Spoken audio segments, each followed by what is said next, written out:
Week 13 starts and sits some decisions that can win and lose your fantasy football seasons. 2 more weeks until playoffs, at least for most leagues. Playoffs start week 15 to week 17, that little window, but these are the next 2 crucial weeks. I have a 6-win team in multiple leagues.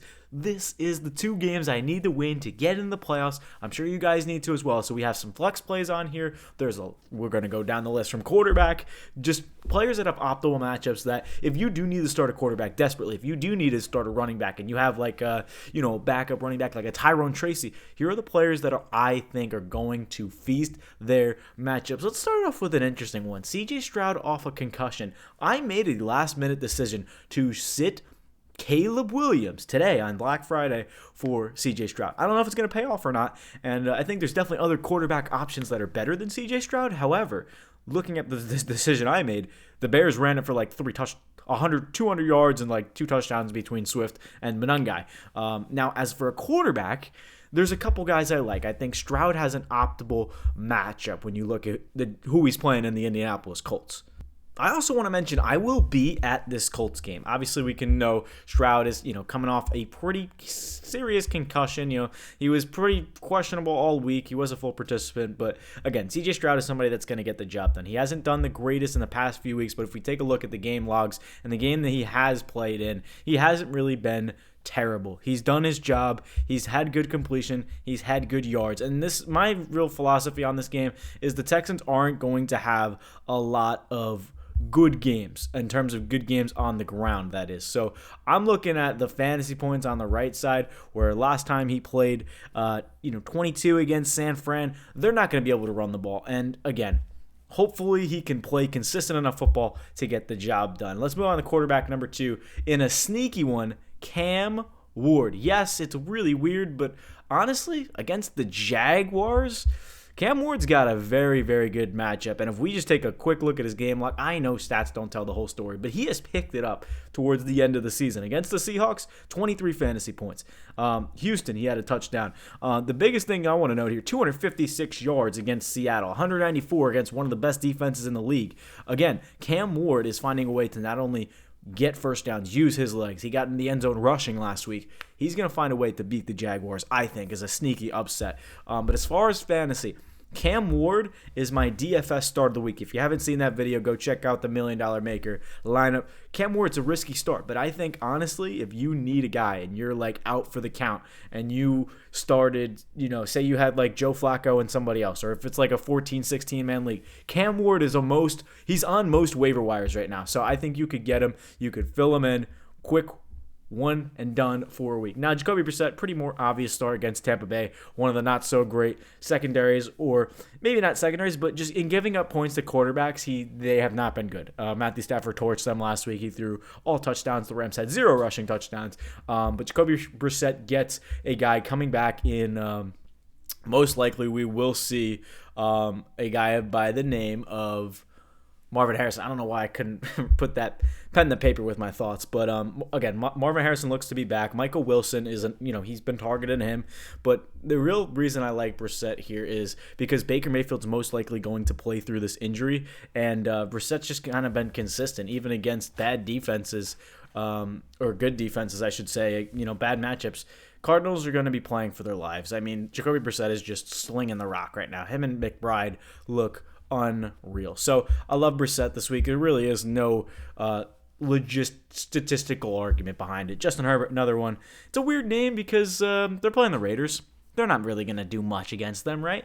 Herbert's, pretty safe, pretty solid. Obviously not very deep. You're probably starting Herbert if you have him in all your leagues. Herbert to McConkey stack. That was kind of the way I was thinking. Also, CJ Stroud, he's probably going to find Nico Collins 9 times out of 10. I just feel like he's going to force him the ball. As for Ladd McConkey, I was feeling Keenan Allen. I put him in the DFS lineup in the $1 Million Maker, but I think McConkey has kind of just been his number one target. Obviously, I feel like McConkey's a start, but in the past few weeks, you might consider benching him, considering his game log hasn't been the best to show for. So it's kind of like you're looking at, okay, what has he done here towards the end of the season?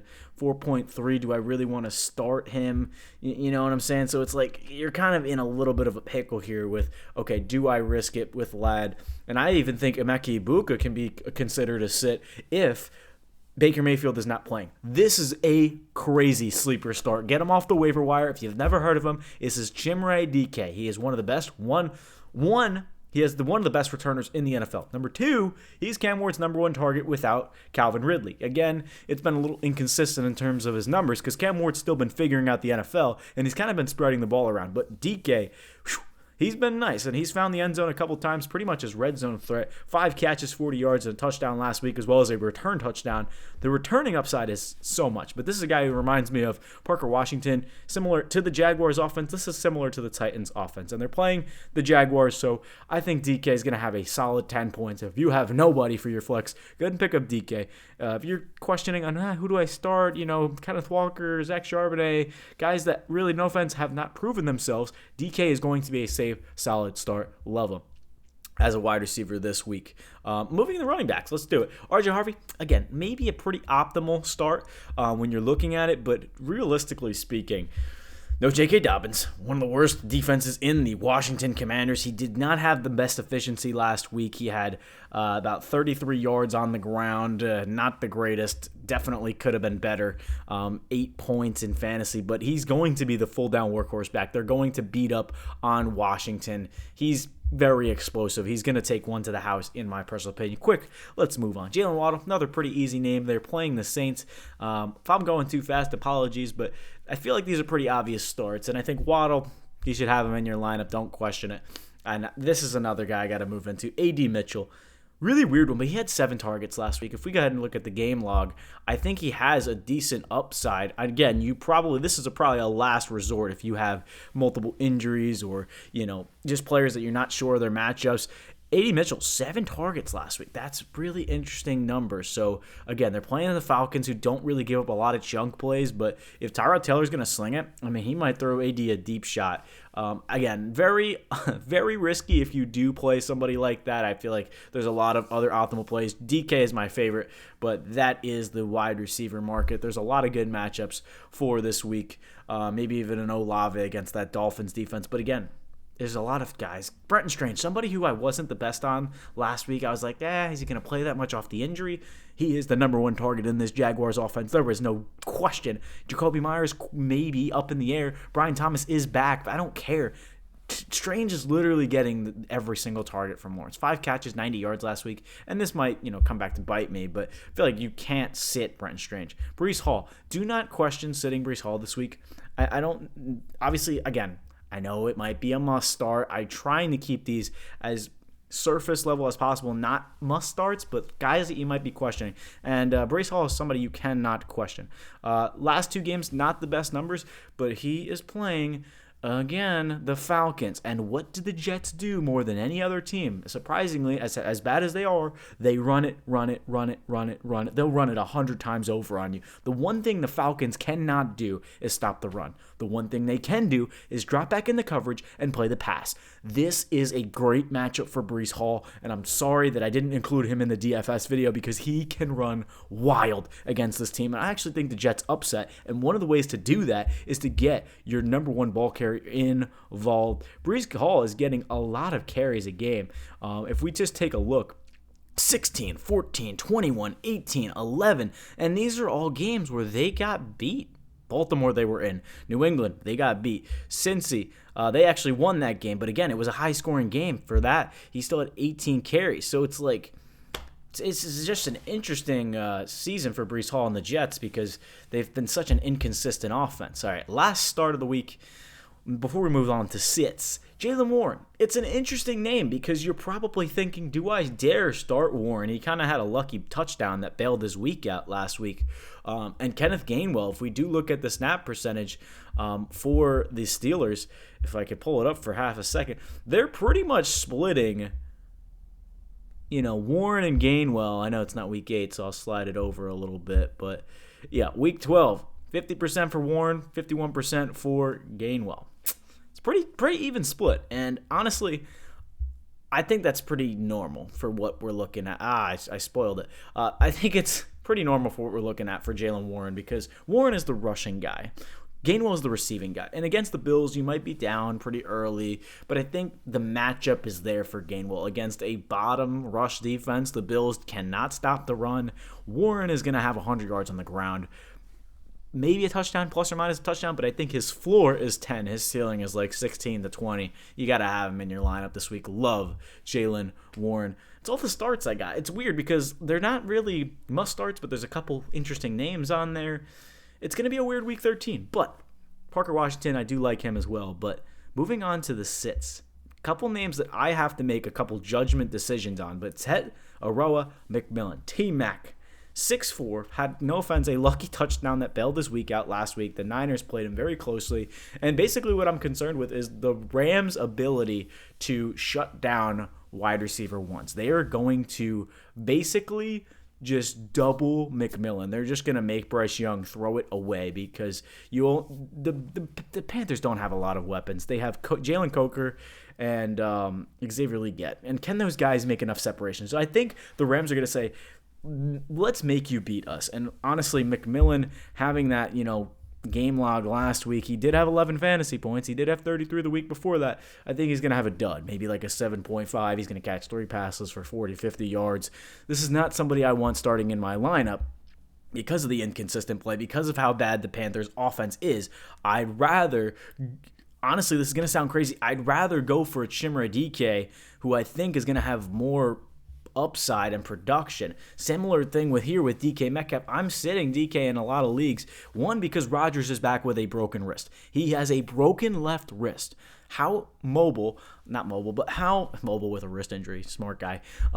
How consistent can the Steelers offense be? Because you look at Metcalf's game log, he has not done anything special whatsoever this year. He has gotten lucky after lucky after lucky. 5 catches, 22 yards last week, and a lucky touchdown that saved his week.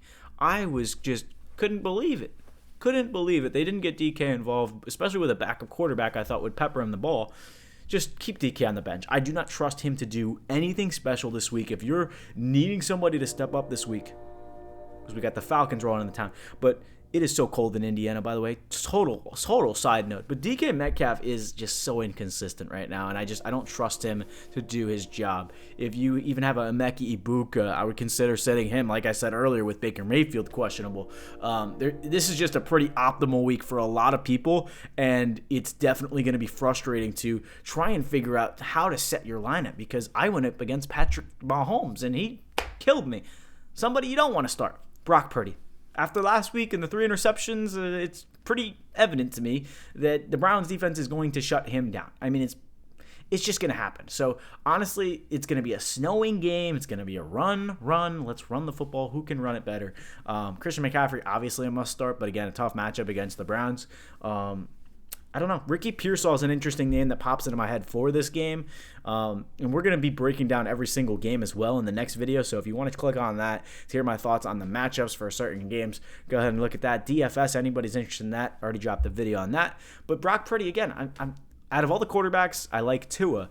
I like Herbert. I like the guys that I mentioned, but Purdy's one of them where I just don't trust the matchup. Bryce Young, do not trust the matchup. If we're looking at these games here, Trevor Lawrence is one I didn't mention that I do like. Tua as well, who I do like. But again, there's nothing sticking out on paper here to where I'm like, yeah, this guy's a must start, especially at quarterback. And we've already had 4 games in the books. Rico Dowdle, pretty big name, honestly, that people have been starting week in and week out. If we look at his game log, he's been consistent. He's been very consistent, 11, 15, 28. That's because of the receiving upside. Can he have receiving upside against one of the better run defenses in the LA Rams? I don't know. I think Dowd will probably have 10, 14 carries. They'll probably give him the ball because they didn't give him the ball last week. He's not going to have more than 50, 60 yards, I don't think. Again, that's a really good defensive front in LA. I would rather start somebody that I'm more confident in, like an RJ Harvey, like a Jaylen Warren, maybe even consider a Kenneth Gainwell because they might be down in that game.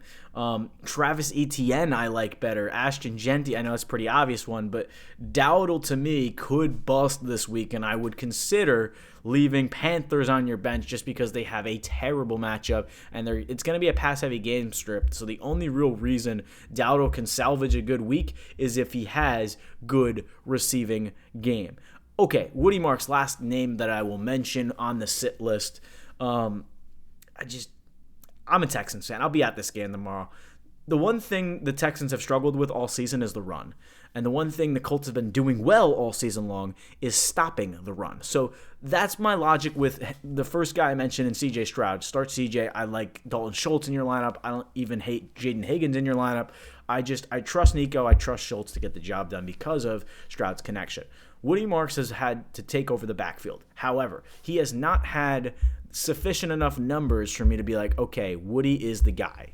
And obviously he is for the long term, but as for fantasy, again, not very efficient. 1 catch, 69 yards, 16 carries.